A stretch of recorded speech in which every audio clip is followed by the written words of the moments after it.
ये यीशु मेरा हृदय स्थिर है, मैं गाऊं। मैं अपनी आत्मा से आपका भजन करूं। हालेलुया।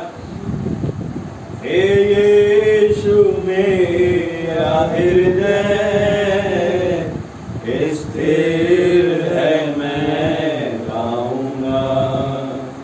मैं अपनी आत्मा से आपका भजन करूंगा। हे यीशु मेरा हृदय स्थिर है, मैं गाऊंगा। मैं अपनी आत्मा से आपका भजन करूंगा। सारंगी वीणा जागो, धड़के मैं भी उठूंगा, धड़के मैं भी उठूंगा। सारंगी वीणा जागो, धड़के मैं भी उठूंगा, धड़के मैं भी उठूंगा। यीशु के मंदिर में आके, यीशु के मंदिर में आका धन्यवाद मैं करूंगा, धन्यवाद मैं करूंगा।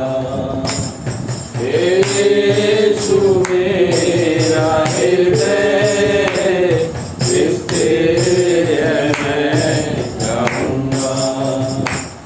मैं अपनी आत्मा से आपका भजन करूंगा, क्योंकि आपकी करुणा आकाश से है ऊंची, आकाश से है ऊंची।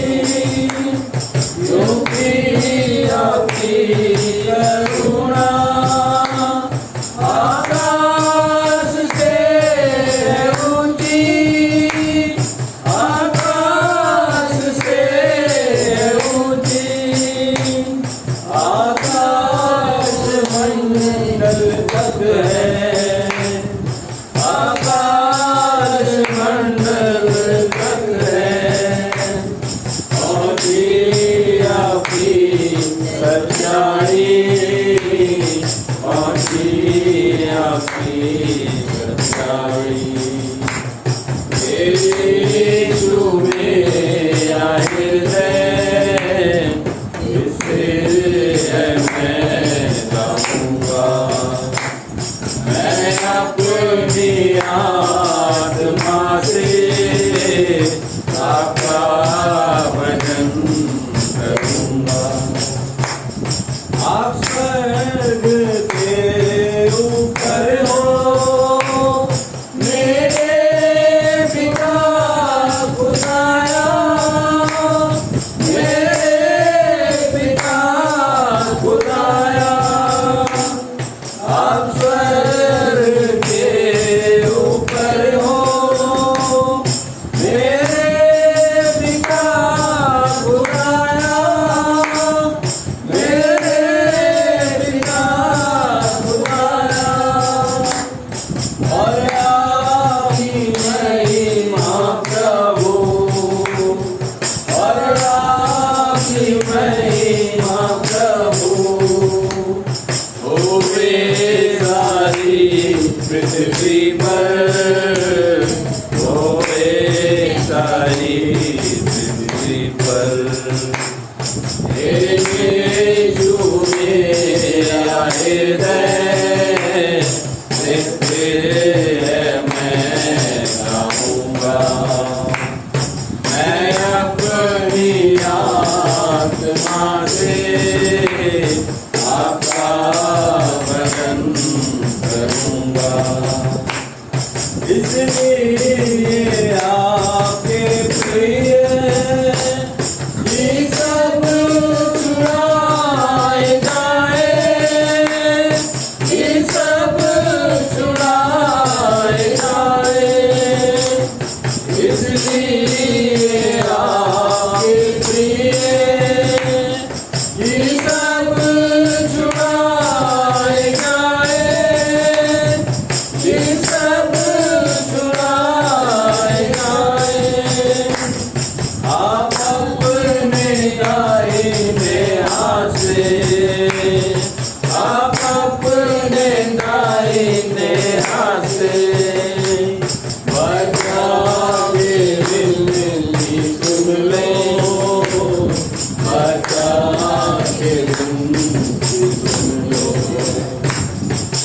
यीशु मेरा हृदय स्थिर मैं गाऊंगा, मैं अपनी आत्मा से आपका भजन करूंगा। यीशु मेरा हृदय स्थिर है मैं गाऊंगा, मैं अपनी आत्मा से आपका भजन करूंगा। हालेलुया। प्रभु का धन्यवाद हो। दाऊद की बड़ी तीव्र इच्छा रहती थी कि मैं खुदा के लिए गाऊं, मैं खुदा के लिए भजन लिखूं, मैं उसकी उपासना करूं, मैं उसके भवन में पाया जाऊं। हालेलुया। और उसी प्रेरणा में होते हुए उसने इन भजनों को लिखा कि सारंगी वीणा जागो, मैं भी तड़के उठूंगा। हालेलुया। हालेलुया। और देशों के मध्य में थे, धन्यवाद मैं करूंगा, मैं चूकूंगा नहीं कि जगह कौन सी है, प्लेस कौन सा है, जहां मौका मिलेगा मैं आपका धन्यवाद। हालेलुया। हालेलुया। क्योंकि आपकी करुणा आकाश से है ऊंची, आकाश मंडल तक आपकी सच्चाई पहुंची।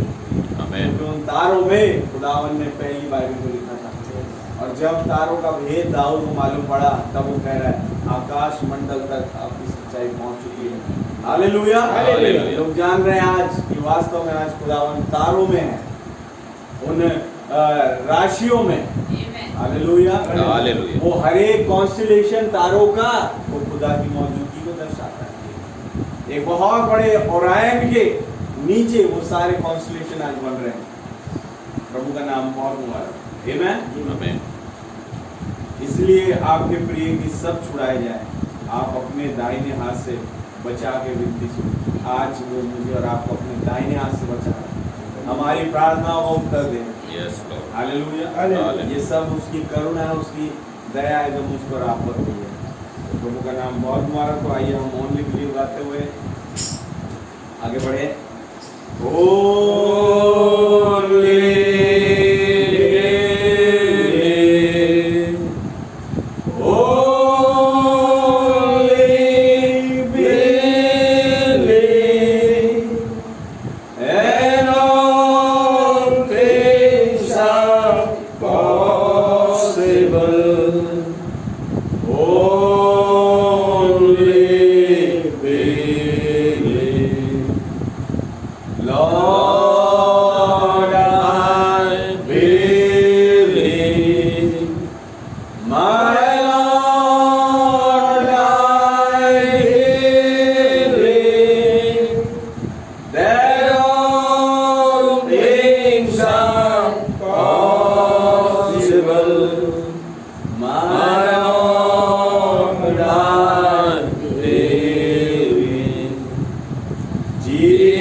आपको बहुत धन्यवाद देते हैं। धन्यवाद पिता। फिर एक बार आपके चरणों में आते हैं। मांगते आपसे कि आप हमारे सम्मुख मौजूद होके अपने वचनों के द्वारा हमसे बातें करें।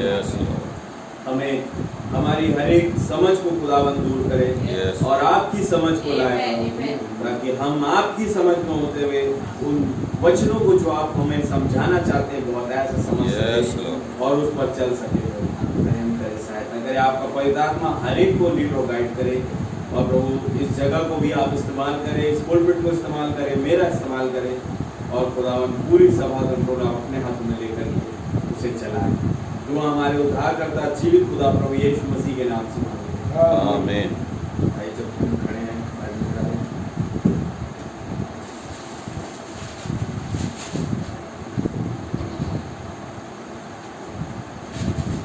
तो काम बहुत क्या है,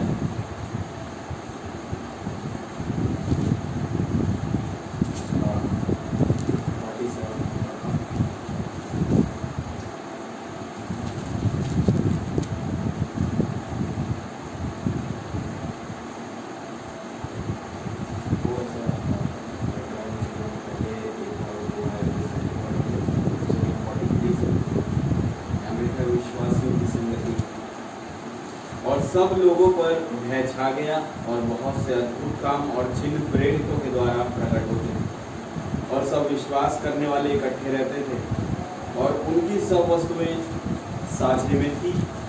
वे अपनी अपनी संपत्ति और सामान बेच कर जैसी जिसकी आवश्यकता होती थी बांट दिया करते थे। वे प्रतिदिन एक मन होकर मंदिर में इकट्ठे होते थे और घर घर की रोटी तोड़ते थे। वे आनंद और मन की सिधाई से भोजन किया करते और खुदा की स्तुति करते थे और सब लोग उनसे प्रसन्न थे और जो उद्धार पाते थे उनको प्रभु प्रतिदिन उनमें मिला देता। और एक वचन पढ़िए 5 है,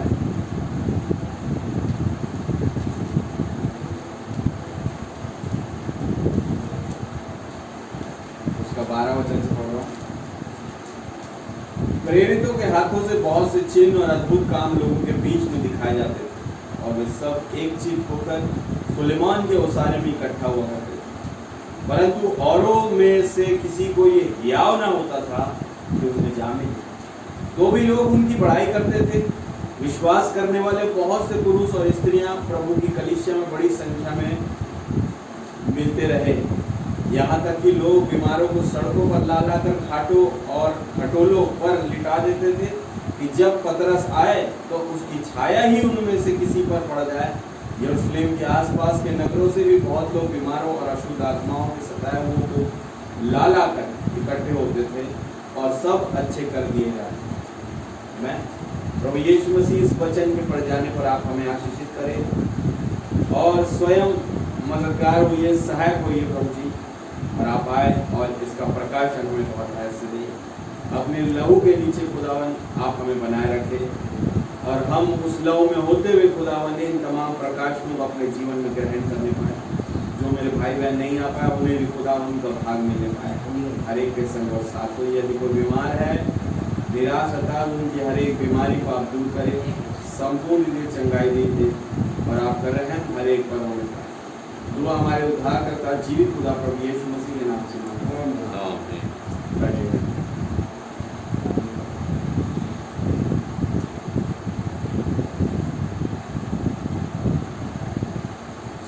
प्रभु का नाम बहुत मुबारक हो। प्रभु का बड़ा धन्यवाद देते हैं कि खुदावन ने फिर मुझे और आपको मौका दिया कि हम इस फोरम में इकट्ठा हो सकें। हालेलुया। क्या आप सब आनंदित हैं मेरे भाई मेरी बहन? तो यहाँ पर हम सीधे सीधे आगे बढ़ेंगे। तो कोट मैंने बाइबल में से आपके सामने रखा और दोनों का मतलब ये है कि खुदा की कलीसिया में जोड़ने के लिए कोई मनुष्य नहीं है, बल्कि एक नई पैदाइश के तहत खुदावन है। और इसमें लिखा हुआ है कि किसी को हियाव ना होता था कि उस कलीसिया में जाके जुड़ जाए, बल्कि जो उद्धार पाते थे प्रभु उन्हें आपकी उस कलीसिया में मिला देता था। Hallelujah, hallelujah. एक नए जन्म में होते हुए, तो जैसे प्रभु ने बताया कि खुदा की कलीसिया में पैदा हुआ जाता है, सही बात है, जोड़ा नहीं जाता। तो धन्यवाद देते हो खुदावन का, एक नई पैदाइश के तले खुदावन ने मुझे और आपको इस वचन के साथ जोड़ा। आमीन।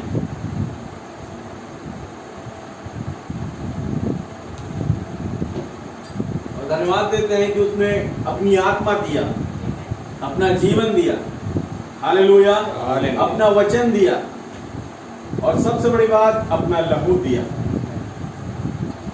और ये उसने हर किसी को नहीं दिया, बिकॉज बार बार ये चीजें होती है कि वो हर किसी के लिए नहीं आया।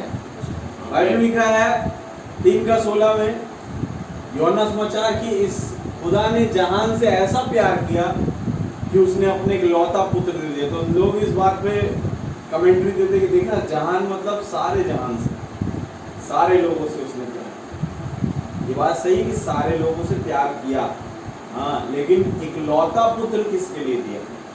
ताकि जो कोई उस पर विश्वास करे। हालेलुया। अरे जो विश्वास ही नहीं करता उसके लिए पुत्र भी नहीं है। दैट इज व्हाई जॉन जब पहला यूहन्ना की किताब लिख रहा है वो कहता है जिसके पास पुत्र है उसके पास जीवन है, जिसके पास खुदा का पुत्र नहीं उसके पास जीवन भी नहीं। हमें धन्यवाद देते हैं उस बात की कि प्रभु ने मेरे और आपके लिए एक पुत्र को मुहैया करवाया। आमीन। स्वयं वो पुत्र बन गया एक देह में होते हुए, ताकि मैं और आप जो पुत्र और पुत्रियां हैं, हालेलुया, वो उसके साथ एक हो जाए। और इसलिए प्रभु ने कहा अब तुम खुदा के पुत्र और पुत्रियां हो। हालेलुया। ये वो टाइम है कि वो अपने लोगों की ओर मुड़ा, अपने लोगों को आशीषित कर रहा है, अपने लोगों का रैप्चर कर रहा है। किसी बाहर वालों का रैप्चर नहीं हो रहा है, उसके अपनों का हो रहा है। हनोक उसका अपना था इसलिए वो रैप्चर में गया। हालेलुया। अब्राहम, सारा और याकूब, इसहाक और यूसुफ और तमाम वो जो पीछे वो नबी और भविष्यवक्ता है, उन सब का रैप्चर इसलिए हुआ नए नियम के तहत क्योंकि वो यीशु मसीह के अपने थे। तो जब कभी यीशु मसीह ने अपनी मौजूदगी चाहे वचन के द्वारा, चाहे आग के सतून के द्वारा, चाहे बादल के द्वारा, चाहे देह में, चाहे मलकीसेदेक के द्वारा थियोफनी बॉडी में, जब भी कभी अपनी मौजूदगी वहां पर दिखाई, उनके अपनों ने उसे पहचाना और उसका अनुकरण किया। हालेलुया। और वचन के पीछे चलने के लिए राजी हुए। दैट इज व्हाई यीशु मसीह ने उन्हें भी नहीं छोड़ा। तो बोले जब तुमने मुझे अपनापन दिखाया है तो मैं भी पीछे नहीं हटूंगा। जो कोई मुझे अपनाता है मैं उसे अपनाता हूँ। हालेलुया। प्रभु को बड़ा धन्यवाद देते हैं। और वही बात आगे को बढ़ के कैसे आई कि जो कोई मेरे भेजने वाले को अपनाता है वो मुझे अपनाता है। आमीन। क्या वचन के साथ आज प्रभु को अपनाना मतलब पहले उसके भेजे हुए को अपनाना। भाई जिसकी बढ़ाई यूसुफ फिरौन राजा के सामने करे, फिरौन राजा उसे माला माल कर देगा। और जिसकी बुराई यूसुफ कर दे फिरौन राजा के सामने, कहेगा उसके लिए मौत की आज्ञा निकालो, बम बारूद फेंको उस देश में। हालेलुया। हालेलुया। मेन है यूसुफ,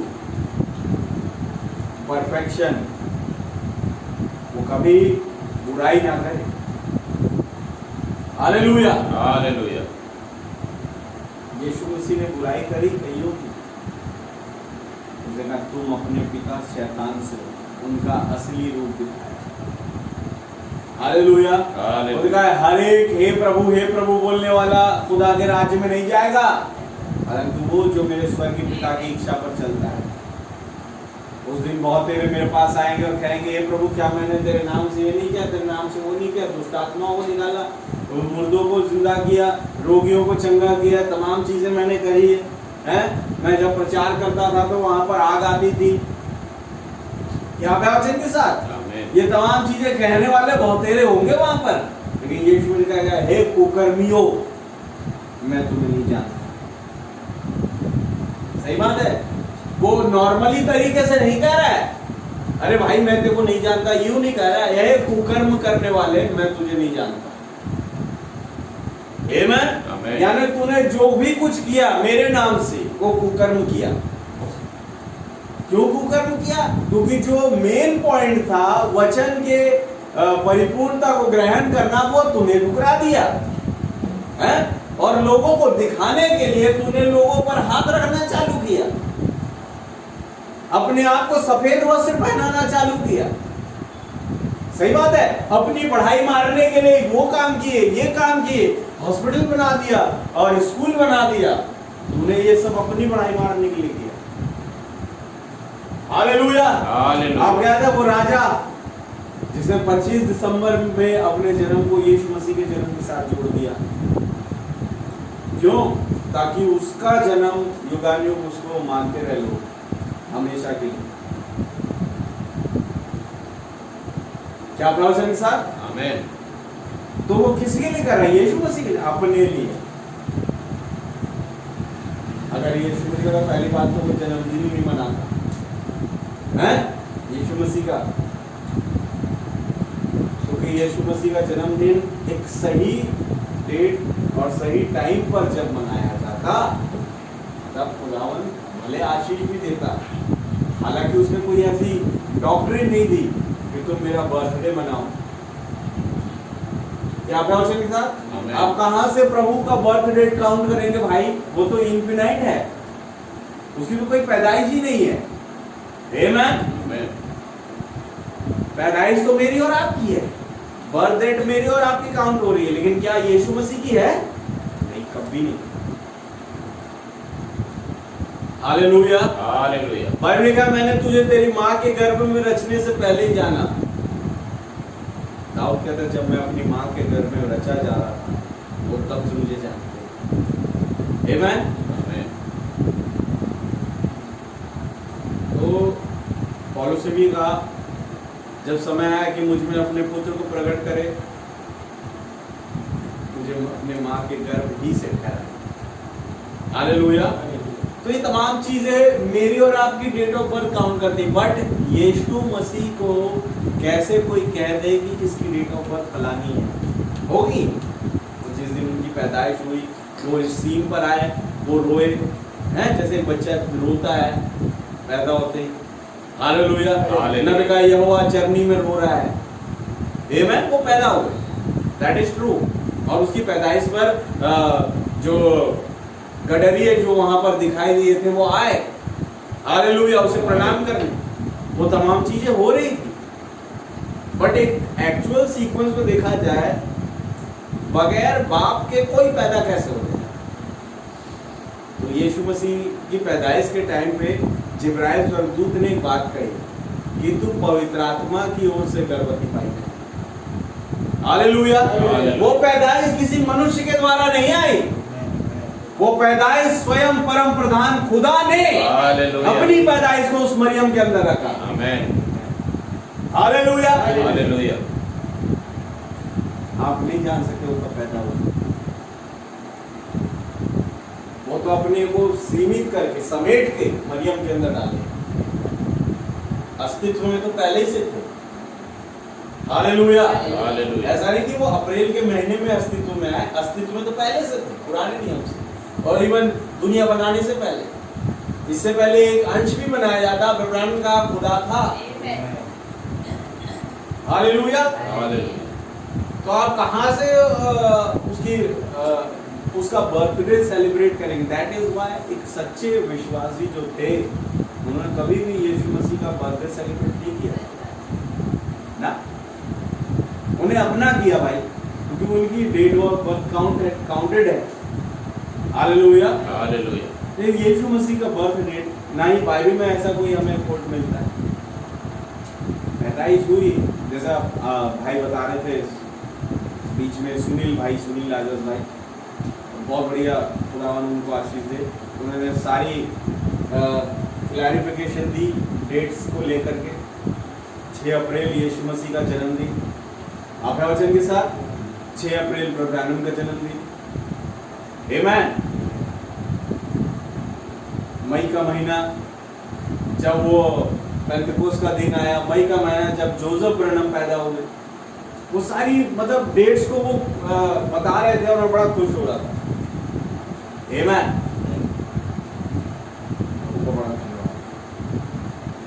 वचन के आधार पर और इतिहास के आधार पर भी, ब्रैनम के आधार पर भी उन चीज़ों को डिफाइन किया जा सकता है कि यीशु मसीह का पैदा बात की है, बट यीशु मसीह थे कौन? परम प्रधान खुदावन स्वयं, जिसकी ना तो शुरुआत है ना ही जिसका अंत है। इससे पहले वो मरियम के गर्भ में से पैदा हो, वो अस्तित्व में थे, अपने नबियों में से होते। Hallelujah, hallelujah. प्रभु का नाम बहुत मुबारक है। प्रभु के नाम की जय, स्तुति, तारीफ से सवाल। तो कहने का तात्पर्य यह है कि खुदा की कलीसिया में पैदा हुआ जाता है, जुड़ा नहीं जाता। आमीन। अब आइए आगे बढ़ते हैं इस पॉइंट पर। तुम खुदा के साथ छेड़खानी करो और तुम्हें ठीक वही मिलेगा जो तुमने बोया। 71 पैराग्राफ सुनना कलीसिया का। मनुष्य को यह बात प्रकृति से ही सीख लेनी चाहिए, उसने प्रकृति के साथ छेड़छाड़ करी। Hallelujah, hallelujah. क्या वचन के साथ उसने जो नेचुरल चीजें थी उसे हाइब्रिडाइज किया, इंजेक्शंस के द्वारा, कई कीटनाशक चीजों के द्वारा, दवाइयों के द्वारा उसे हाइब्रिडाइज किया। आज अगर एक आप सही फसल लगाओ ना, वो उस भूमि, इवन भूमि को भी इतना हाइब्रिडाइज कर दिया कि उसमें सही फसल जितना फल देना चाहिए वो देगी नहीं।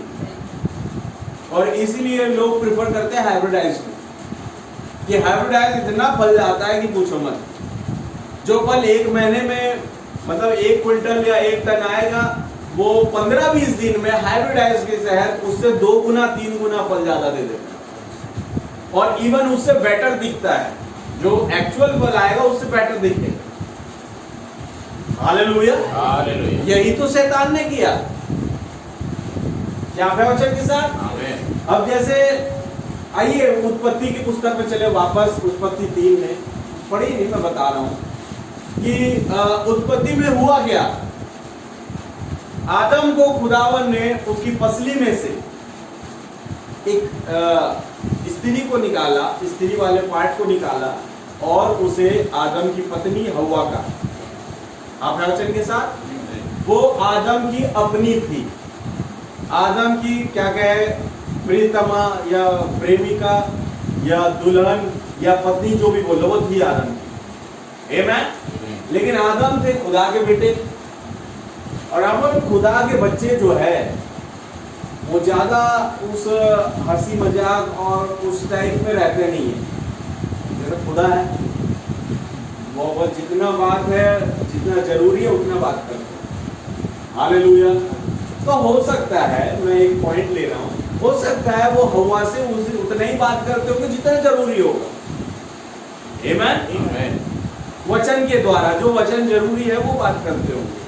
लेकिन ये जो आए दूसरे, जो सर्प था, उसने गोल गोल घुमा के, समझ रहे हो, अपनी चिकनी चुपड़ी बातों से हव्वा को बहकाया। मतलब इतना बात आदम ने नहीं किया होगा, उससे उतनी बात उसने करी।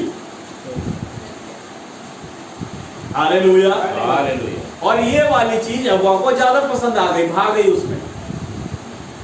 आमीन। बोले ये इतना एडवांस चीज तो मेरे को आदम में नहीं मिला जो इसके पास मिल रहा है। आदम ने तो जितनी जरूरी बातें थी उतनी बता दी कि खुदा ने मना किया उसमें से नहीं खाना, नहीं तो मर जाओगे। लेकिन ये तो भाई साहब एकदम घुमा फिरा के ये तमाम चीजें बता रहे कि देख तो लो, कम से कम फल खाने में टेस्टी तो है। जब दिख रहा है इतना सुंदर तो खाने में कितना मस्त होगा हुआ। बोले कहा ये तो बहुत बढ़िया बात कही तुमने। Hallelujah, hallelujah. और इन सब बातों से हव्वा बहक गई। प्रकृति क्या थी? आदम और हव्वा की प्रकृति ये थी, नेचुरल ये था उनका उस टाइम पर कि जैसे आदम और हव्वा बनाए गए, कैसे? नबी का मुंह से बोले हुए वचन के द्वारा। Hallelujah, hallelujah. वैसे ही वो बोलते और एक और खुदा का बेटा आता। ये प्रकृति थी, लेकिन उसे सर्प के द्वारा हव्वा ने ये क्या कहते हैं, अनुमति दी कि हाइब्रिडाइज करो मुझे। Hallelujah, hallelujah. उसे हाइब्रिडाइजेशन ज्यादा पसंद आई, उसे मिलावट ज्यादा पसंद आया, बजाय एक सरल और सीधी प्रकृति की। क्या प्रवचन के साथ आज इस तरीके से तो जो कहते हैं ना कि नए नाम रहते लड़कों के अपने, और इस तरीके से वो लड़कियों को कॉमेडी करके या सेंस ऑफ ह्यूमर दिखा के अपना, समझ रहे हो, और उन्हें हंसी मजाक करके और चिकनी चुपड़ी बातें करके उनको अपनी घेरे में ले लेते। यही तो मेरे भाई मेरी बहन सब ने किया उत्पत्ति 3 में, समझ रहे, यही सब ने किया। Hallelujah hallelujah. भाई मेरी बहन, आदम के प्यार में कोई कमी नहीं, उसने तो सारी दुनिया को तुझे जान लिया प्यार के लिए। Hallelujah hallelujah. मैंने कहा सारी दुनिया मौत में जाए तो जाए, मुझे कोई, मेरी पत्नी बचनी चाहिए बस। आमीन। वो इतना प्यार करता है, वो बाद में समझ आया हुआ, इसलिए उसके बाद वो कोई नहीं करेगा, लेकिन उस टाइम पर उसे नहीं पता था कि इतना ज्यादा ये मुझसे प्यार करता है। क्यों? क्योंकि एक्सप्रेस नहीं करता। Hallelujah hallelujah. और ये जो भाई साहब बड़ा एक्सप्रेशन इनके पास, जो सर्प थे, सर्प खाक है, उसकी रिस्पेक्ट क्यों करें आप के साथ? इस तरीके से इसने हवा को अपनी चिकनी चुपड़ी बातों में बहकाया फरमाया। कलीसिया का नाम बोला भी तो हालेलुया हालेलुया। इतनी देर तो मैंने आज तक आदम से नहीं बात करी, मैं जितने दिन आदम के साथ हूँ। Hallelujah hallelujah. आप सोच रहे होंगे ना, जैसे आज खुदावन ने ऑपरेशन करके आदम में से हवा को निकाला। Hallelujah hallelujah. और हवा और आदम टहल रहे, घूम रहे, बातचीत कर रहे हैं, जो भी सो रहे हैं, फिर उसके बाद फल को ऑर्डर, पेड़ों को ऑर्डर देते हैं, वो फल लेकर के आता है। आप हैं के साथ मेरे भाई मेरी बहन, तो बोल रहे हैं ये ऐसा नहीं था कि एक दिन खुदावन ने हवा को निकाला और दूसरे दिन ही सर्प आ गया। हम उसको कैलकुलेट नहीं कर सकते, बिकॉज वो जो टाइम एलिमेंट था वो इटर्नल था। क्या प्रवचन के साथ? तो कितने दिन आदम और हवा एक बने रहे ये मुझे नहीं मालूम। Hallelujah hallelujah. तो काफी टाइम बीता आदम के साथ, और आदम से बातचीत होती हुई जितनी भी हुई, आई डोंट नो, लेकिन इतनी बात तो मैंने आदम से नहीं करी जितनी बात आज सर्प से हुई। और ये वाली चीज उसे आकर्षित कर, उसका जो बातों को घुमा के बताया, समझ रहे, और जिस तरीके से वो पेश करता था वो बहन भी, और उसने अपने आप को मिलावट मिक्सर हो जाने के लिए अनुमति दे दिया। Hallelujah hallelujah. दुनिया का चाहिए, और इसीलिए कह रहे जैसा बीज बोओगे वैसा फल पाओगे। मिक्सअप होने का अनुमति दिया तो उससे हाइब्रिडाइज बेटा आया जो जानवर और इंसान से मिलकर के बना। सही बात है। और वो था कैन, जो कि एक जानवर ही था, बिकॉज खून बाप का होता है। हालेलुया। और उसका बाप जानवर तो कैन जानवर। मैं भी बोला कैन जानवर था। क्या प्रवचन के साथ? लेकिन हवा ने अनुमति दी मिक्सअप होने, इसलिए प्रोग्राम का जैसा भी बोओगे वैसा ही फल पाओगे। यीशु मसीह ने कही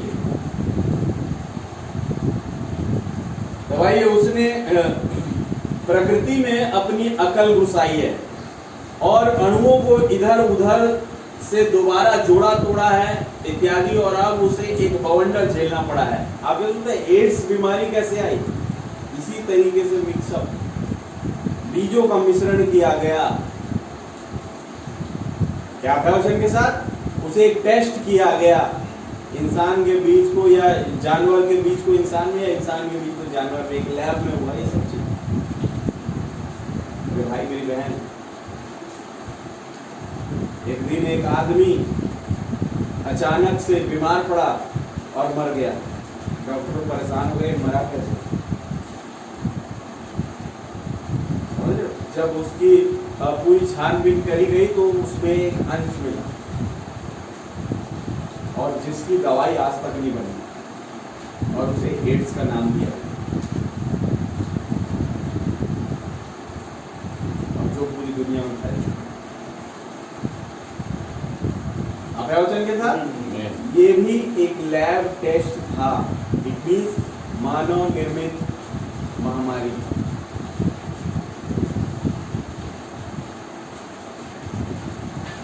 लेकिन धन्यवाद देते खुदावन का कि उसने मुझे और आपको इस तमाम चीजों से बचा रखा। Hallelujah, hallelujah. क्योंकि मेरा और आपका खुदा जो है वो मिलावट का खुदा नहीं है। Hallelujah, hallelujah.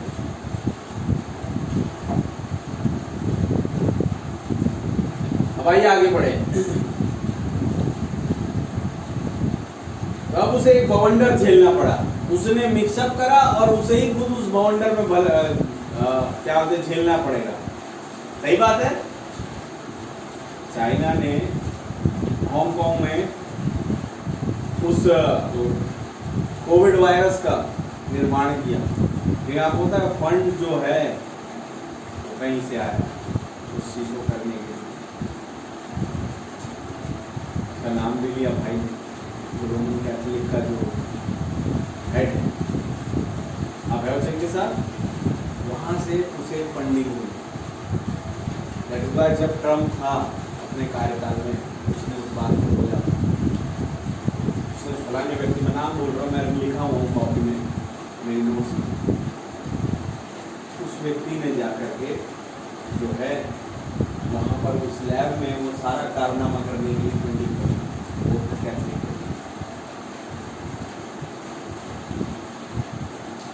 सही बात है मेरे भाई में ये सब चीज हो रहा था एक मानव निर्मित चीजों के बारे में। मतलब चीजों को हाइब्रिडाइज किया जा रहा है और उससे क्या हाल हुआ, ये सारी चीजें मेरे और आपके सामने मौजूद है। तो प्रभु का धन्यवाद हो, खुदावन ने मेरे और आपके ऊपर एक 7 मोहर की, मैंने कहा ना, वो सुरक्षा कवच लगा रखा।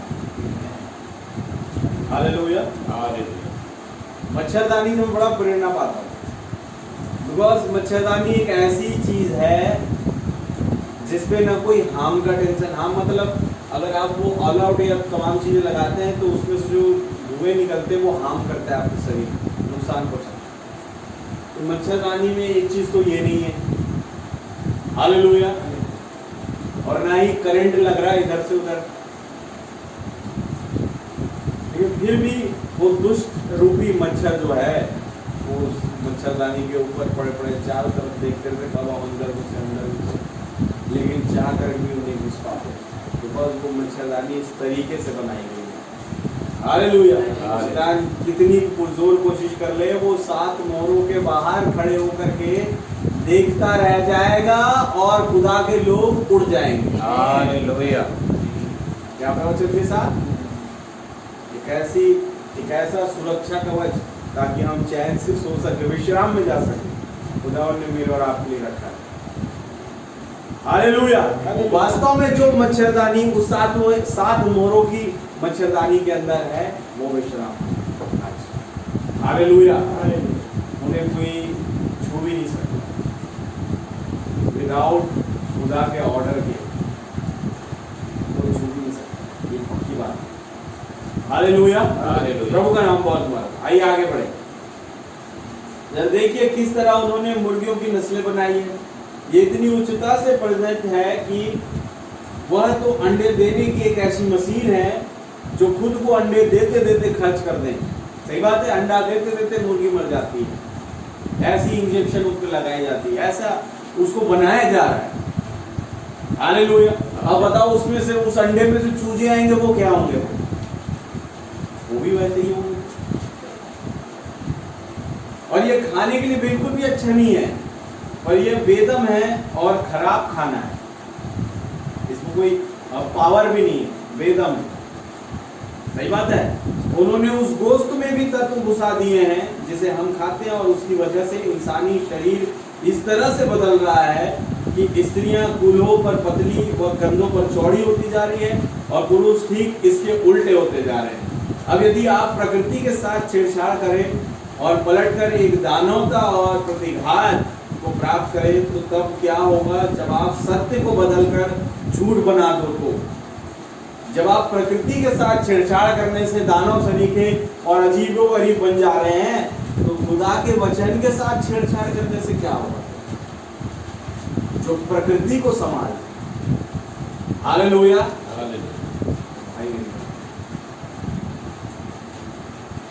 तुमका नाम कौन था?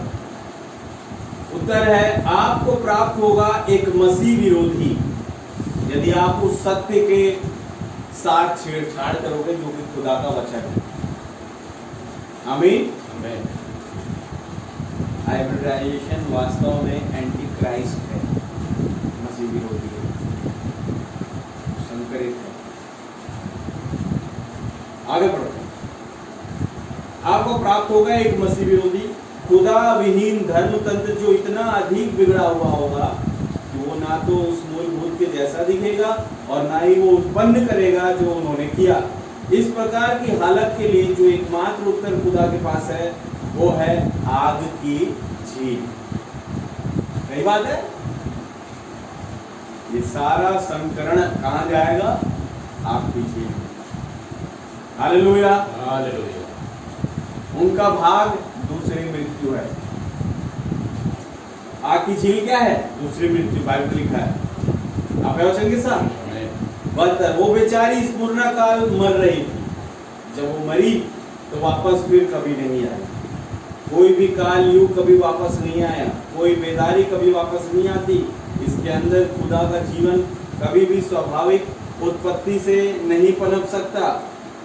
इसके लिए तो ऊपर से ही पुनर्जीवित होने की जरूरत होती है। यह अंतिम काल पेंतिकुस्ती बेदारी की आग से ही शुरू हुआ था और उन्होंने इसे संस्थागत करके वापस पहुंचा दिया। वचन को लेने के बजाय उन्होंने अपने विचारों को लिया और ठीक वही किया जो हर युग ने किया। वचन की जगह नियम पुस्तिका को स्थानांतरित कर दिया। आप बस उस नियम पुस्तिका से जरा सा बाहर जाओ और देखो कि क्या होता है। वो आपको अपनी कलीसिया से बाहर निकाल देंगे। बोले तुम्हारा यहाँ कोई काम नहीं क्योंकि तुम नियम पुस्तिका के विरोध में जा रहे हो। अरे भाई, हम तो वचन के सपोर्ट में जा रहे हैं। आपको ऐसा लग रहा है हम नियम पुस्तिका के विरोध में जा रहे हैं तो क्या कहेंगे? तुम इस कलीसिया के लायक नहीं, तुम निकलो। सही बात है। वो चाहते कि नियम पुस्तिका पर ज्यादा जोर दिया जाए, जो उनकी अपनी उनकी अपनी नियमावली क्या है वचन के साथ। हाँ, आप बस देखिए, आप बस उस नियम पुस्तिका से जरा सा बाहर जाओ और देखो क्या होता है। आपको बाहर निकाल दिया जाता है भाई। सही बात है। और वे आपको सताएंगे और खुदा पर इसका दोष लगाएंगे। और वे कितना ज्यादा प्यार करते हैं अपने संस्था तंत्र से, कोई आश्चर्य नहीं। हम लोग, मैं क्या बताऊं, कई लोग इतने ज्यादा प्रेमी हैं अपने चर्च के, उस संस्था के, डिनोमिनेशन। आप जितनी बातें उन्हें बता दो, सच्चाई वचन से दिखा दिला, उनका एक ही सवाल रहेगा, ना। वो बोलेंगे हाँ बपतिस्मा प्रभु यीशु मसीह के नाम से है, पर हम ना आगे बढ़ना नहीं चाहते। हालेलुया। मेरी बात हो रही थी पास्टर जो अंकल है, तारामुल अंकल, उनसे। वो बता रहे थे कि कई सालों बाद एक रोमन कैथोलिक व्यक्ति उन्हें मिला जो कभी पहले जिनको उन्होंने वचन दिया।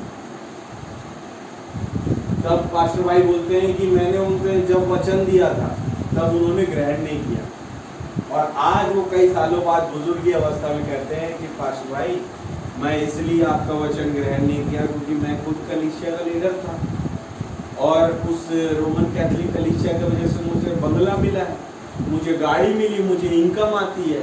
अगर मैं उस समय आपके पीछे चल जाता तो ये चीजें, ये साधन बंद हो जाते मेरे। और इसलिए मैं आपके पीछे नहीं चला, मुझे मालूम था कि आप सच्चाई का प्रचार कर रहे हैं, लेकिन अब मैं जब बिस्तर में लेटा हूं तो मैं चाहता हूं कि मैं प्रभु यीशु मसीह के नाम का बपतिस्मा लूं और उस मैसेज में चलूं। ऐसा उन्होंने किया। तब पास्टर भाई बोले ठीक है भाई, अगर आप अभी मुड़ना चाहते कोई दिक्कत नहीं, हम आपको बैप्टिज्म देंगे। कहते हैं बैप्टिज्म देने वाले थे, उससे एक दिन पहले खबर आई कि वो मर गया। क्या कहा उसने साहब? उसने कहा यदि तुम मुझे मेरे नाम को इस व्यभिचारी जाति के सामने मान लोगे तो मैं भी जब महिमा में आऊंगा तो मान लूंगा, और ये तुम नहीं मानोगे तो मैं भी जब महिमा में नहीं मानूंगा। समझे भाई? जब तुम्हारे पास मौका था तुमने उस दिन किसको चुना?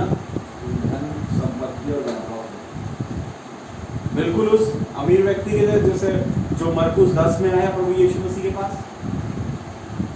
अब्राहम साहब बाइबल बताती वो आया ही नहीं, केवल दौड़ते हुए आया और ये घुटने हो गया। मतलब देखा जाता था वही भाई ये है अब्राहम की संतान, खुदा को देख के घुटने हो जा रहे हैं। बाइबल लिखा है वो घुटने हो गए यीशु मसीह के सामने, कहने लगा हे प्रभु अनंत जीवन पाने के लिए कर। समझ रहे? इतना ज्यादा वो धार्मिक दिख रहा था, पर जब बोला यीशु मसीह धन संपत्ति को कंगालों को बांट देने पीछे बोले, उसका मुंह कर गया। ये बात सुनकर बाइबल लिखा, ये बात सुनकर उसके मुंह में उदासी छा गई। तो क्या हुआ? उसने आगे को कबूल भी करना चाहे तो भी नहीं उसे जीवन मिले। आप है के साथ? मैंने बताया ना, मौका आता है सब। ब्रैनन बोला खुदा किसी को न्याय पर नहीं बुलाता जब तक उसे चेतावनी न दे दे। मौका सबके पास आता है, जरूरी है वो लोग उस मौके को कैसे इस्तेमाल करें। और उस समय उस मौके को ठुकरा दिया, बड़ी मुश्किल है भाई दोबारा मौका, बहुत मुश्किल। और इसलिए बाइबल में लिखा है कि धनवान का स्वर्ग में प्रवेश करना इतना कठिन है भाई, उससे सरल बोल रहे हैं ऊंट का सुई की नोक में से निकल जाना सरल है। क्या प्रवचन के साथ? अब ये धनवान कौन है? धनवान मतलब बस पैसे वाले नहीं, अपने संसार के ज्ञान में धनवान है। आप प्रवचन के साथ ज्यादा ही कुछ ज्ञान होंगे, ऐसे धनवानों की बात कर रहे हैं। हालेलुया। कई ऐसे भी धनवान आए खुदावन के पास जिन्होंने अपनी धन संपत्ति को ज्यादा बढ़ाई है, जब वो हम आपके पीछे चले। That's it। इसलिए हमें सारी चीज छोड़नी पड़े तो हम धन्यवाद। आप जैसे पतरस बहुत गरीब होगा, अंगूठा चाहता तो बिजनेसमैन था, वो मछुआरा। हालेलुया। हालेलुया। उसने अपने बिजनेस को छोड़ा तो ये तो भूखा मरा होगा। फिर वो पूछिए पतरस से, कोई ऐसा दिन हुआ कि तू बिना खाए सोया? आमीन। कभी नहीं। ना तो तब जब मैं यीशु मसीह के साथ चल रहा था और पवित्र आत्मा नहीं पाया था, और तब भी जब पेंतिकुस्त का दिन है पवित्र आत्मा पाया, तब भी भूखे नहीं सोया, और यीशु मसीह के साथ जब तक चलता रहा तब भी भूखे नहीं सोया। हालेलुया। हालेलुया। ये गवाही है उनकी। आमीन। खिलाने वाला यहोवा। हालेलुया। इजराइलियों को क्या बिजनेस होगा जंगल में? कुछ भी नहीं, लेकिन फिर भी खा रहे। एक ईंटें नहीं तोड़ रहे हैं आज, वो एक गड्ढा नहीं खोद रहे हैं, किसी घर में चूल्हा चौका नहीं चल रहा, कोई बहनें जाकर के रोटी नहीं बेल रही है, कोई बहनें बैठ के चावल नहीं चुन रहे हैं, कीड़े निकाल रहे हैं, गेहूं पीट रहे हैं, धान चुन रहे हैं, खेत में जाके मेहनत मजदूरी कर रहे हैं। ये 20 लाख लोगों ने नहीं किया कभी जब वो मिस्र से निकले तो। हालेलुया। लेकिन फिर भी खुदावंद के अनुग्रह से उन्होंने हर दिन खाया। हालेलुया। उन्हें किसी चीज की कमी नहीं हुई। हालेलुया। वहां पर कोई दर्जी नहीं था कि वो जाकर के नए कपड़े खरीद के दर्जी को दे सिलाने के लिए। आमेन। अगर दर्जी है तो सिलाई मशीन नहीं है। हालेलुया। बीमार पड़ जाए तो डॉक्टर तो है, लेकिन उसके पास बीमारी की दवाई नहीं है, इंजेक्शन नहीं है, कोई मेडिसिन स्टोर नहीं है, वहां पर केमिस्ट शॉप नहीं है कोई, लेकिन फिर भी हर एक बीमार चंगा होता था वहां। आमेन। हालेलुया। खुदा आमेन। आमेन। जो अगुवाई जब करता है तो पूरी तरीके से करता है। ये आपके ऊपर है कि आप कैसे उसके साथ चलना चाहते हैं। आमेन। तो आप देखिए क्या कह रहे हैं, आप बस उस नियम पुस्तिका से बाहर जाओ, वो आपको कलीसिया से बाहर कर देंगे। क्या प्रवचन के साथ? इसलिए लोग जो है उस नियम पुस्तिका में बने रहना चाहते हैं। क्यों? नियम पुस्तिका को अपनाने से फंडिंग आती है, हैं? डॉलर में पैसे आते हैं भाई, डॉलर में। हम मुझे याद है बचपन में जब हम छोटे छोटे थे, आते थे यहाँ पे, तो मौसम मसीह वहाँ पे जाते थे पास्टर का, स्वामी पास्टर के पास, तो वहाँ पर बच्चों के लिए गिफ्ट्स आते थे, साल में या 6 महीने में, जो भी। ये लोग देते थे 50 रुपए शायद गिफ्ट के, इन बच्चों का गिफ्ट आएगा 100 खिलौने उस गिफ्ट, और उसके साथ 10 का डॉलर रहता था, 10 रुपए का डॉलर। $1 बोलने से आज है 80-85 रुपए, उस टाइम पर 60-70 रुपए था, और वो देते थे $10। अब 10 को आप 60 से भी अगर 50 से भी कैलकुलेट करें तो 500 रुपए हो गए। 50 रुपए में आपको 2 नोट मिलते थे 10 के डॉलर के, यानी 500 1000 रुपए वो, और खिलौने तरह तरीके के। हम बड़ा अच्छा लगता, हम भी मंगवाते थे। ऐसे फंडिंग आती है कि वो इन चीजों में लोगों को बांध करके रखना चाहते। बोले तुम अगर जाओगे ये सारी चीजें नहीं मिलेंगी। आप प्रवचन के साथ फ्री में जो है इलाज हो जाए, बच्चों के अच्छे स्कूल में एडमिशन हो जाएंगे, कोई साइन मिल जाएगा।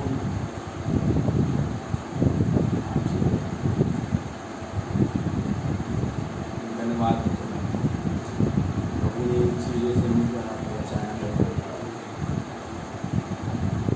डॉलर मेरा आपको उद्धार नहीं करेगा, क्योंकि डॉलर ने सिस्टर हैटी का उद्धार नहीं किया। तो मालूम है ये डॉलर फालतू है बोले। आमेन। का सिस्टर तुम बिलियन डॉलर मांग सकती हो, आज तुम मिल जाएगा। तुमने उस डॉलर को लात मांगी। आमेन। मेरे बच्चों का उद्धार। हालेलुया। ये कई बिलियन डॉलर से बढ़कर है, अनंत जीवन कई बिलियन डॉलर से बढ़कर है। अब बाइबल में लोग पवित्र आत्मा पाने के लिए डॉलर खर्च करना चाहते हैं। उन्होंने कहा ये पैसों से पवित्र आत्मा को खरीदा नहीं जाता। हालेलुया। पवित्र आत्मा पैसों से नहीं मिलता। आमेन। प्रभु का नाम बहुत बड़ा। अब देखिए वो कितना ज्यादा प्यार करते हैं अपने संस्था तंत्र से, कोई आश्चर्य नहीं। ये दूसरी पीढ़ी के पेंटिकॉस्टल हैं, और चूंकि खुदा के पास नाती पुत्र नहीं होते, तो वे तो बस अपने पिताओं के ही बच्चे हैं, जो अपने धर्म मतों व आराधना के अपने तौर तरीकों के द्वारा ही जाने जाते हैं। वे इस बात की चर्चा तो कर सकते हैं कि क्या हुआ करता था, परंतु उसे उत्पन्न नहीं कर सकते। एक समय था जब उनके पास बिजलियां ज्योति थी, परंतु अब तो वहां पर केवल मात्र गड़गड़ाहट ही बची है। लेकिन एक बार उन्हें आपसे अपने आंदोलन की महिमाओं के विषय में बताना चालू करने दीजिए। जी हाँ श्रीमान, मैं आपको बता देना चाहता हूँ कि एक ऐसा काम था जिसे किसी मनुष्य ने चालू नहीं किया था। यह अपने आप आया था, पूरी दुनिया पर आत्मा आ उतरा था। जी हाँ से हमारे पास वो था जो उनके पास था पेंतिकोस्त के दिन। ये मनुष्यों की ओर से नहीं था, बल्कि खुदा की ओर से ही था। तो फिर वे उसे उसी तरह बनाए क्यों न रख सके? आप है वचन के साथ? हाँ, ये पक्की बात है। पेंतकुस्त के दिन जो आत्मा उतरा वो खुदा की ओर से था, कोई मनुष्य नहीं था, लेकिन वो खुदा की ओर से ही आत्माओं का उतरना वो जारी नहीं रहा। अब ये किसी मनुष्य को ठहरा दिए कि उसके द्वारा भी आत्मा मिल सकता है। आमीन। और इस तरीके से कलीसिया में बिगाड़ आता चला गया। इसलिए ब्रह्म वहां सवाल कर रहे हैं, तो फिर वे उसे उसी तरह बनाए क्यों ना रख सके?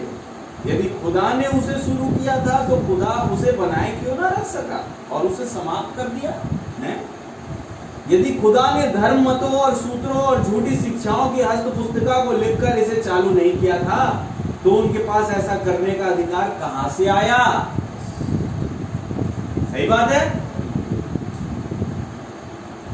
खुदा ने कभी कोई नियमावली पुस्तक नहीं डाली वहां पर। आप सिंह साहब, एक चीज था खुदा का वचन। आमीन। उस वचन पर खड़े रहो, उस वचन को थामे रहो और उस पर रात दिन ध्यान किए रहो। तो यहोशू जो जहां जहां तू जाएगा, जिस जगह तू पाँव धरेगा वो भी तेरी ओर है। मैं तेरे साथ रहूं जैसे मैं मूसा के साथ। आमीन। एक पुस्तक को छोड़ जो खुदा की थी, कोई दूसरी पुस्तक का जिक्र नहीं करना। हालेलुया। और यहाँ पर बोले कई पुस्तकें,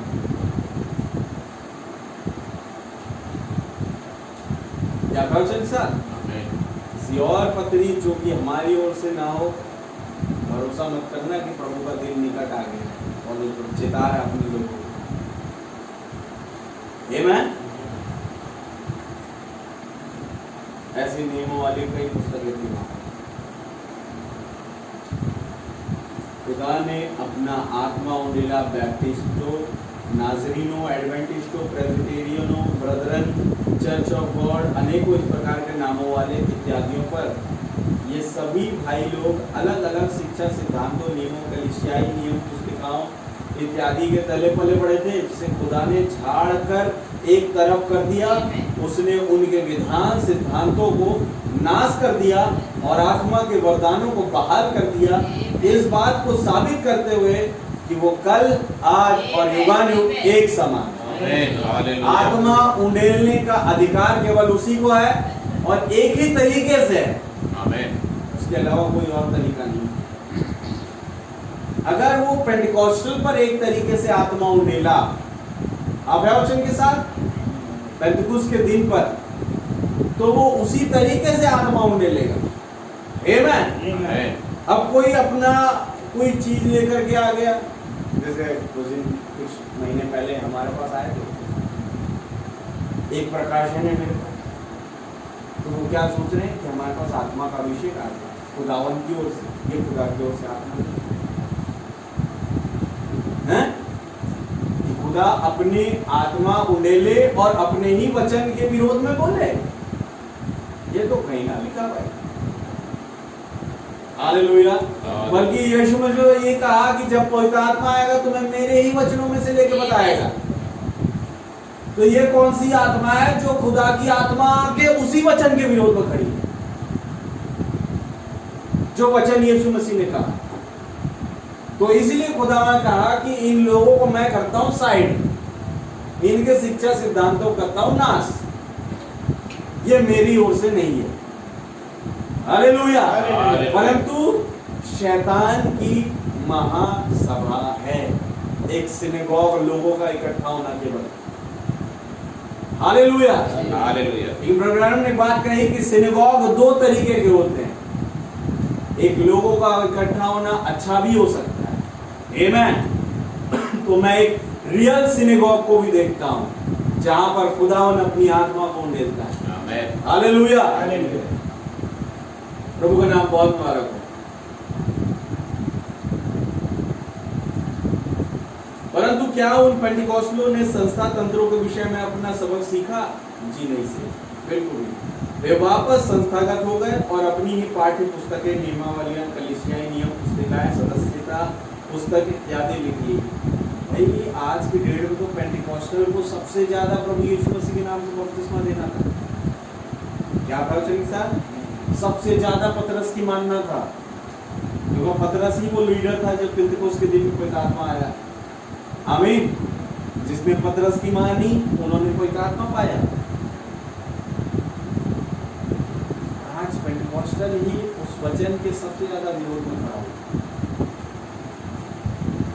हालेलुया। ये चल रहा है क्योंकि उसने अपनी नियमावली, कलीसिया नियम पुस्तिकाएं, सदस्यता पुस्तक इत्यादि लिख ली, मन में एक विचार को रखते हुए, जो ये साबित करने के लिए था कि उनके पास अब संपूर्ण सत्य है।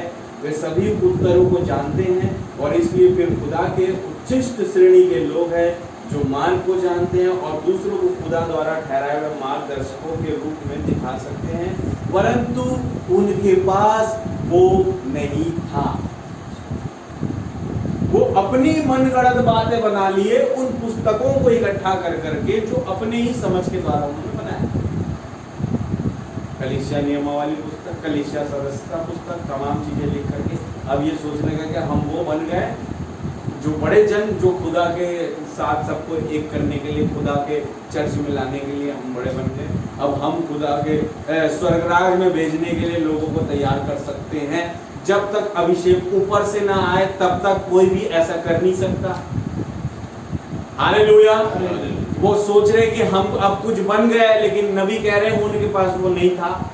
वो नहीं था मतलब पवित्र आत्मा और वो अधिकार कि वो स्वर्ग का रास्ता दिखा सकते हैं। वो अधिकार खुदावन ने केवल उसे दिया जिसे उसने भेजा अभिषेक करके।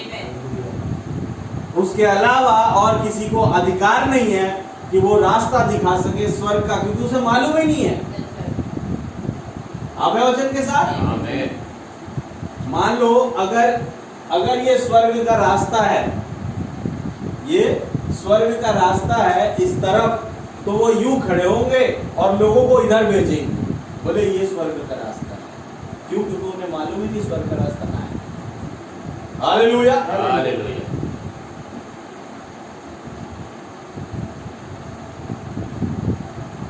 उन्होंने स्वयं को संकरित कर लिया। कई लोग, कई चर्च क्या है, वो अनुमति देता है पॉलिटिकल पावर को। समझ, पॉलिटिकल पावर अगर हमारे पास रहेगी, हम जो है नाम बनाएंगे। भाई नहीं, एक सच्ची कलीसिया के पास पता है क्या होना चाहिए? पहली चीज, पॉलिटिकल पावर तो होना ही नहीं चाहिए। ये सबसे खतरनाक चीज है। वो वास्तव में वो कलीसिया बची नहीं है। सबसे बड़ी चीज अगर एक सच्ची कलीसिया में तो यीशु मसीह का पावर, वचन की सामर्थ, power of word of God, खुदा के वचन की सामर्थ, अगर ये किसी कलीसिया के पास है, वो कलीसिया एक सही पायदान है। और जिस चर्च में पॉलिटिकल पावर है, वो कलीसिया, वो चर्च जीवन, वो डिनोमिनेशन, वो लोगों का इकट्ठा होना शैतान की ओर से। बिकॉज पॉलिटिकल पावर में खुदावन कभी काम नहीं करता, कभी उसने कभी नहीं किया। पॉलिटिकल है, राजनीतिक शक्तियां खुदा के कोई काम नहीं, खुदा के विश्वासी कुछ भी कभी भी उनके द्वारा वचन के कामों को आगे बढ़ाने के लिए नहीं करेंगे। आमीन। एक ही पावर की जरूरत है और वो है खुदा के वचन की सामर्थ, एक सच्ची कलीसिया। इसलिए ये ब्रैनम जब कलीसिया का लोग प्रचार कर रहे हैं, शुरुआत में वो पतमुस टापू वाले दर्शन में या उससे पहले जो बात चले प्रकाशित वाक्य पुस्तक की, उसमें कहते हैं कि सच्ची कलीसिया में प्रेरितों के काम की निरंतरता होती, ना कि राजनीतियों के काम। हालेलुया। क्या है वचन के साथ? आमीन। तो बना हुआ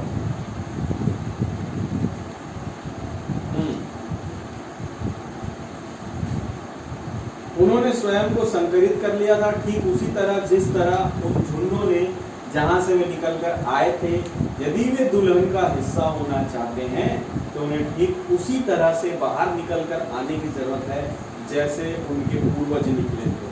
वे बाकी सभी की तरह है, बेदारी समाप्त हो चुकी है, वे एक नाम को जीने की कोशिश कर रहे हैं और मर चुके हैं। क्या नाम? पेंटिकॉस्टल नाम, बैप्टिस्ट नाम, CNI नाम, ब्रदरन और चर्च ऑफ गॉड नाम, मसीही मंदिर है भाई। वो केवल उस नाम को जीने की कोशिश कर रहे हैं, लेकिन वास्तव में नबी कह रहे हैं वो मर चुके हैं। Hallelujah, hallelujah. मसीह है ही नहीं। एक बात तो साफ होगी, जिस जगह मसीह नहीं है वो जगह मरी हुई है। आप वचन के साथ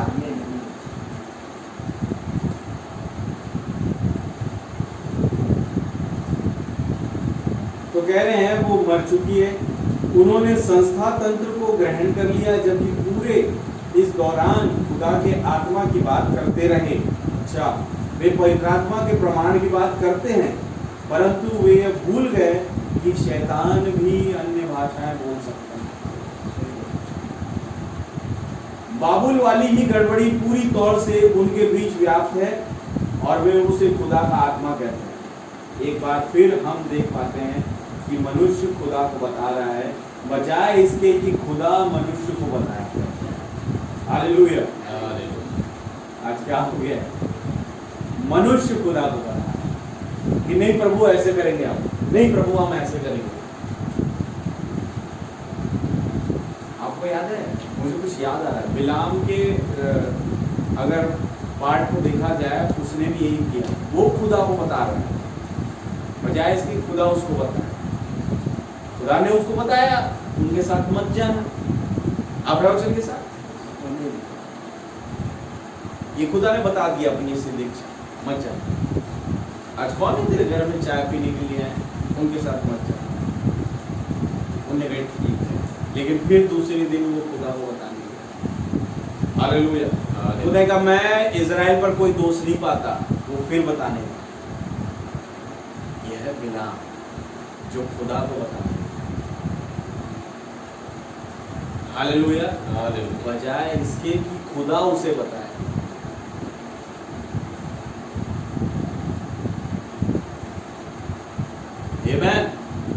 जवाब खुदा से आना चाहिए मेरे भाई मेरे बहन। आप खुदा को जवाब ना दें। अगर आप गिदोन को उठाएं तो खुदा के जवाब का इंतजार करता है। Hallelujah, hallelujah. उसका परखना मेरे भाई मेरी बहन, देखा जाए तो क्या ही आनंद की अनुभूति हो रही होगी उसको। एक बार उसने कहा प्रभु मैं आपसे कहता हूँ कि रूई सूखी रहे, सारी भूमि गीली रहे। उन्होंने कहा ले बेटा। आप क्या सर? उसने मांगा और खुदा की ओर से जवाब आया। खुदा बताया कि मैं हूँ यहाँ।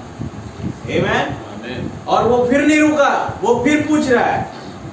आमीन। और फिर खुदावन जवाब दे रहा है कि मैं हूँ। आमीन, आमीन। हालेलुया। और अब जब वो रूई वाला जो दोनों आश्चर्यक्रम खत्म हो गए, अब उन्होंने कहा कि खुदा अब आप बताए मैं चलूंगा, क्योंकि अब आपका जवाब ही मेरे लिए इंपॉर्टेंट बन चुका है। दो जवाब जब आपने सही दे दिए तो भरोसा करता हूं कि सारे जवाब आप सही देंगे। हालेलुया। इसलिए अब मेरे पास कोई सवाल नहीं है। आमीन। अब आप बताएं मुझे क्या करना है। फिर खुदा का इतने हजार लोगों को अपने सामने इकट्ठा कर, जो युद्ध में वैभव में कौशल है, तमाम लोग हैं लड़ने लायक है, सबको इकट्ठा कर। उन्होंने कहा हाँ खुदा इकट्ठा कर लिया, अब जाओ लड़ने। देखा बेटा अभी रुक, इनसे कहे कि तुम्हें जान भी देना पड़ सकता है। जब ये बातें बोली कई लोग उल्टे पांव भाग गए। आपका वचन के साथ देखा बेटा गिदोन तू कह रहा था जाओ इनके साथ। आपका वचन के साथ मेरे भाई मेरे बहन, कुछ लोग निकल गए दबे पांव। फिर उसके बाद कहा खुदावंद अब जाओ। अब तो कई अलग हो गए, नहीं बोले अभी भी कुछ बचे हैं। इसमें से कुछ है जो अपने आप को बहुत बड़े समझते हैं, रॉयल किस्म के लोग। जो बाकियों को तुच्छ समझते हैं। तो इनको कैसे अलग किया जाए प्रभु?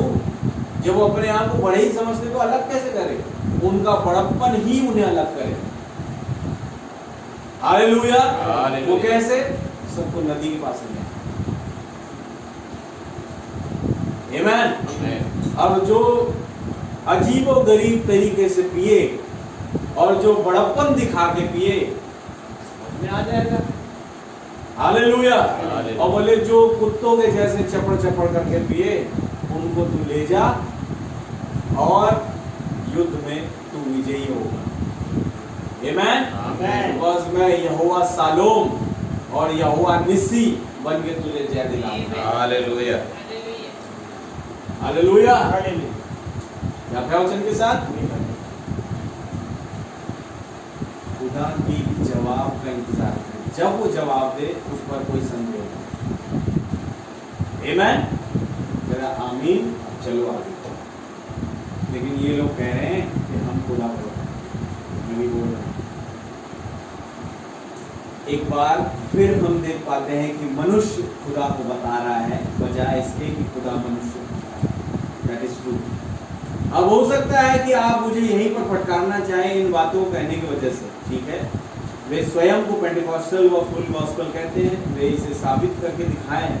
पेंटिकुस्त पर आग आई थी, एक बादल में उतरी और उन सब के ऊपर विभाजित हो गई थी जैसे जीभें हों, और प्रत्येक पर आ उतरी थी। तो कहाँ है आग? पेंटिकुस्त पर उन्होंने अन्य भाषाओं में बोला था। जिन लोगों ने सुना वे सब उसे समझ गए थे। वो कहाँ है? आमीन। तुम्हारे पास एक तो आग नहीं है, वो जो जीव के समान होते थे, असली पेंटिकॉस्ट उसे कहते हैं। हालेलुया। हालेलुया। दूसरी चीज, अगर पतरस ने अन्य भाषा में बोला, चूंकि तुम भी बोलते हो अन्य भाषा में, पतरस ने जब अन्य भाषा में बोला तो सारे लोग समझे भी। तुम अन्य भाषा बोल रहे हो, तुम खुद ही समझ रहे हो तुम क्या बोल रहे हो। आमीन। आपको एक चीज बता, मोस्ट ऑफ द पेंटिकॉस्टल जो है साउथ रिलीजन से बिलोंग करते हैं इस कंट्री में। जैसे मैंने देखा साउथ रिलीजन में साउथ की भाषाएं बड़ी अटपटी होती, लोग जल्दी समझ नहीं पाते। क्या फर्क था? चाहे कोई भी भाषा उठा लो साउथ, और उनके जो हेड होते हैं वो साउथ वाले, तो वो अपनी भाषा में कुछ बड़बड़ करते हैं और बाकी चर्च में बैठने वाले देखते हैं क्या समझ नहीं। और तो और ऐसा शैतानी कब्जा होता है उन पर कि उनके अपनी भाषा वाले भी नहीं समझ पाते कि वो क्या बोल रहा है या क्या बोल रही है। तभी भाईलाल कहते हैं मुझे हंसी आती है इन पर। आमीन। और आधे से ज्यादा तो औरतें इनकी होती है पास्टरनी। तो कहते हैं तुम जो औरत अन्य भाषा में बोली, तुम्हारा सामने बगल में खड़ा हुआ पति नहीं समझ पा रहा, तो बाकी लोग क्या समझे। हालेलुया। और खुदा तक तो बात बहुत दूर है अभी। आमीन। कहते जो अन्य भाषा बगैर अनुवाद के आए वो है शैतानी। बिल्कुल। हालेलुया। हालेलुया। जब तक उस अन्य भाषा की समझाई पवित्र आत्मा ना दे तब तक वो खुदा की ओर से नहीं, कभी भी नहीं हो सकता। क्या वचन के साथ? अब देखिए यीशु मसीह ने अन्य भाषा में क्रूस पर टंगे बोला एली लमा लमा सबक्तनी। आप है वचन के साथ? अब ये किसी के समझ में नहीं आई, बट जब पवित्र आत्मा आया चेलों में, आमीन, पवित्र आत्मा आया मत्ती में, यूहन्ना में, लूका में, हालेलुया, तमाम लोगों में, तब उन्होंने अपनी पत्री में उस एली लमा लमा सबक्तनी का अर्थ रिवील किया। आमीन। वो जो खुदावन ने अन्य भाषा में बोला वो इस बात से साबित हुआ क्योंकि उसका अनुवाद कोई लोग लेकर के आए, और वो लोग लेकर के आए जो पेंतुकोस के दिन पवित्र आत्मा पाए। सही बात है? तब प्रमाणित हुआ ये बात, तो खुदा ने जो बोला वो खुदा ही की ओर से, तो जो भाषा बोली प्रभु यीशु मसीह ने कलवरी पर। क्या अगर मत्ती नहीं समझाता तो हम समझ नहीं पाते ना, खुदा समझा रहा था। हालेलुया। जब पवित्र आत्मा आएगा तुम्हें मेरी बातों में से लेकर प्रभु का नाम बहुत हुआ। तो ये किस तरीके के लोग हैं? क्या वे स्वयं को पेंटिकॉस्टल, वो फुल गॉस्पेल कहते हैं। फुल गॉस्पेल मतलब तो क्या कहते हैं उसको? फुल मतलब भरा हुआ, संपूर्ण समाचार। आप है वचन के साथ, इसको कहते हैं संपूर्ण सुसमाचार के जानने वाले, फुल गॉस्पेल अपने आप में। डेमास शेकेरियन जो ब्रैनम के साथ कभी रहा, फुल गॉस्पेल बिजनेसमैन का हेड बन गया।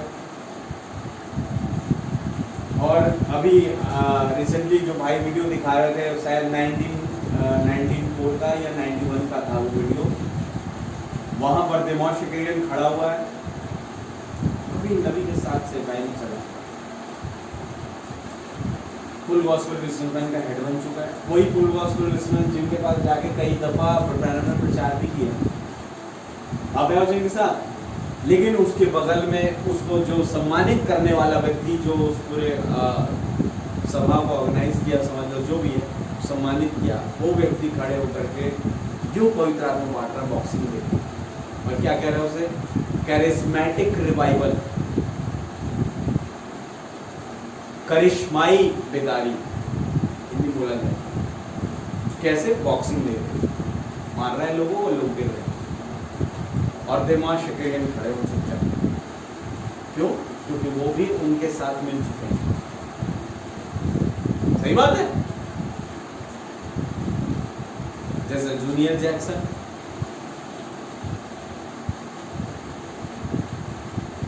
तो इस तरीके से जो है ये पवित्र आत्मा बांट रहे हैं लोगों को, और अपने आप को फुल गॉस्पेल बिजनेसमैन, जो कि बिल्कुल नहीं। वे इसे साबित करके दिखाएं। पेंतुकुस्त पर आ गई थी एक बादल में होते हुए, और उन सबके ऊपर विभाजित हो गई थी जैसे जीवे हो, प्रत्येक पर अवतरित थी। कहाँ है आप? पेंतुकुस्त पर उन्होंने भाषा में बोला था, और जिन लोगों ने सुना वे सब समझे थे। वो कहाँ है? समझना। हालेलुया। पूरी की पूरी विश्वासियों की भीड़ एक परिवार की तरह काम करती थी। पेंटिकॉस्टल उतनी ही बुरी तरह से विभाजित है जितना इतिहास में कभी कोई समूह रहा होगा। आज तुम्हारा पारिवारिकपन कहाँ गया? सच्चे पेंटिकॉस्टल जो थे उस टाइम पर, उसके दिन पर जिन्हें पवित्र पाया, पूरी की पूरी मंडली परिवार के जैसे काम कर, जैसे मैंने यार आपने पढ़ा प्रेरित 2 अध्याय 43 वचन से, विश्वासियों की संगति है क्या? हालेलुया। अपने आप को एक परिवार के जैसे जोड़ के रखें। आप है वचन के साथ? चलो अपना ही भाई गलती कर रहा है, अपनी बहन गलती कर रही है। हालेलुया। हालेलुया। क्या है वचन के साथ? मेरे भाई ने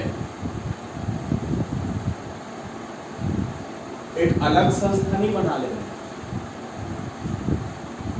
हालेलुया। हालेलुया। पतरस ने अपने ही भाई बहन लोग से, समझ लो, कभी कोई कुछ बोल दिया गुस्से में या कुछ ऐसा हुआ, अरे नहीं, अगर नहीं मैं अलग संस्था बनाऊंगा, ऐसा नहीं हो।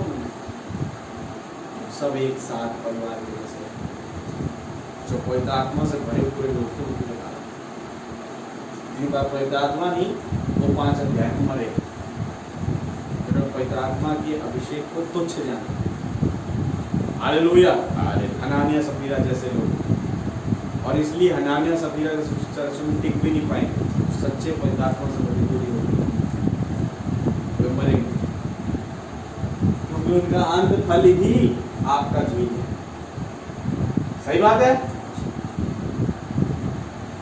मेरे भाई नहीं, वो जो पवित्र आत्मा से भरे हुए थे, सच्चे पेंटिकॉस्टल कह रहे सच्चे विश्वासी एक परिवार की तरह रहते हैं।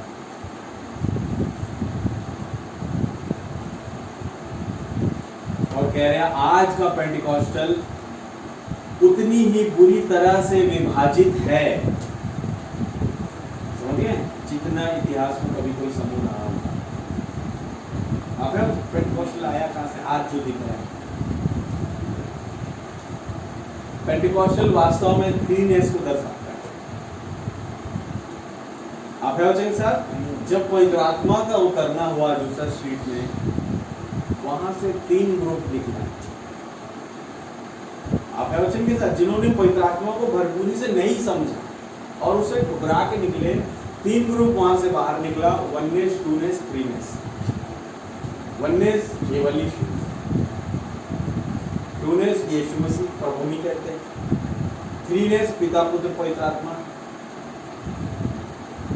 आप है वचन के साथ, 2S में भी यही है, पिता और पुत्र, सबको अलग अलग कर दिया। तो कह रहा आज कहां गया तुम्हारा एकजुट होना, वो पारिवारिकता?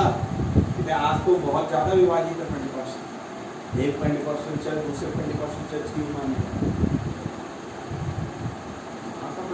पेंटिकॉस्टल का मतलब ये जोड़ के रहने वाली चीज है।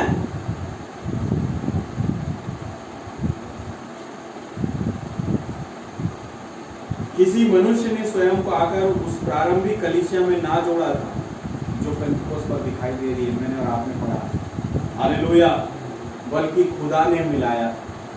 आमीन। उनके बीच इतनी बकरियां हैं जितनी की हो सकती है। वे संपूर्ण वचन सुसमाचार वाले होने का दावा करते हैं, परंतु इसे साबित नहीं कर सकते। कोई प्रूफ नहीं है उनके कि वो फुल गॉस्पेल है, साबित नहीं कर सकते।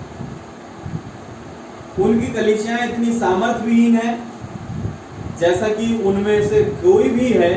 यदि वे संपूर्ण वचन वाले हैं तो भला यही होगा कि हम ये मान ले कि बाइबल ने गलती करी है जब उसने संपूर्ण वचन वाले मनुष्यों की पहचान कराई पेंतिकोस्त पर। फिर बाइबल गलत है अगर आप संपूर्ण वचन वाले हैं। Hallelujah, hallelujah. वे गाते हैं मुझ में बड़ा भारी बदलाव हो गया है। वे सही है, परंतु बदलाव बेहतरी के लिए नहीं हुआ है। ये समय है खुदा के पास वापस लौट जाने। Hallelujah, hallelujah.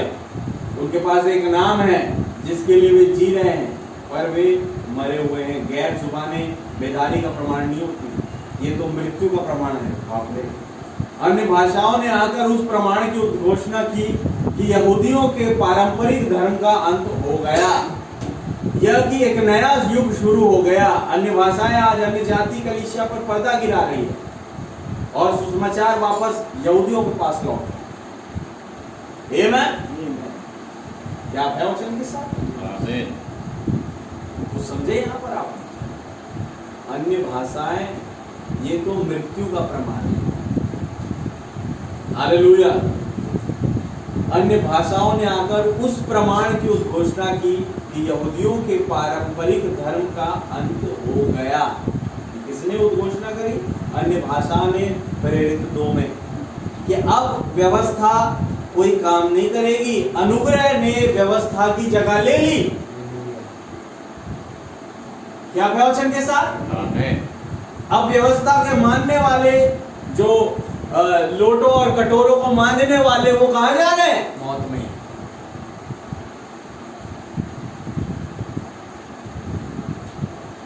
आमीन। ये उद्घोषणा करने वाली क्या चीज थी? अन्य भाषा। और आज अन्य भाषाएं अन्य जाति कलीसिया पर पर्दा गिरा रही है और सुसमाचार वापस यहूदियों की ओर लौट रहा है, यानी एक और मृत्यु। आमीन। अच्छा, इसको सिंपल तरीके से समझते हैं।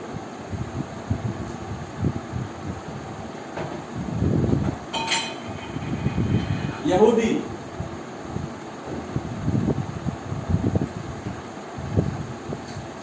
और अन्य जाति,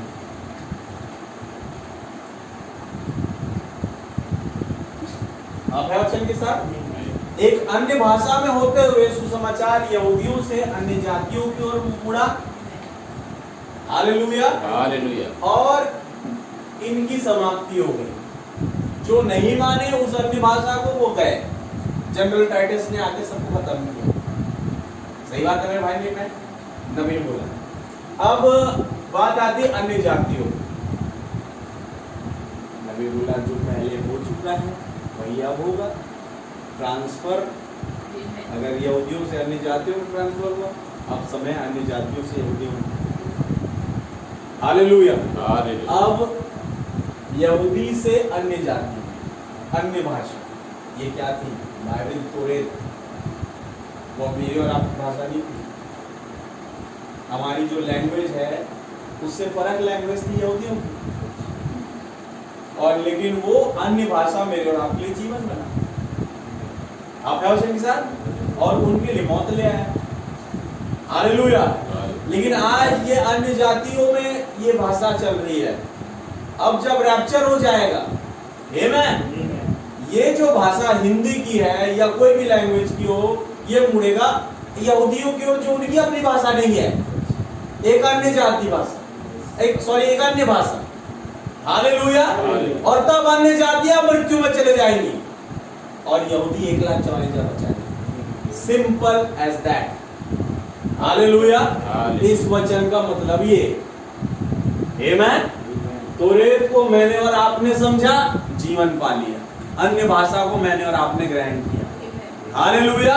अब ये जो वचन अन्य जातियों में से जाएगा एलिया की आत्मा से प्रकरण का, तो वो क्या है उनके लिए? यहूदियों के लिए अन्य भाषा ही है। वो उनकी अपनी भाषा नहीं, अन्य भाषा ही जा रही उनके पास। हालेलुया। वो बस यही नहीं कहेंगे प्रभु ने कहा, वो ये भी कहेंगे कि भाई आशीष ने ये कहा। आप है वचन के साथ। और भाई आशीष की भाषा यहूदियों की भाषा नहीं है, लेकिन वो उसे समझेंगे और जीवन पाएंगे। भाई ब्रनम की भाषा उनकी भाषा नहीं है, लेकिन वो उसे समझेंगे और जीवन पाएंगे। और जो नहीं समझने वाले हैं, जो बाकी रह जाएंगे, जिनके पास से अन्य भाषा उठ रही है,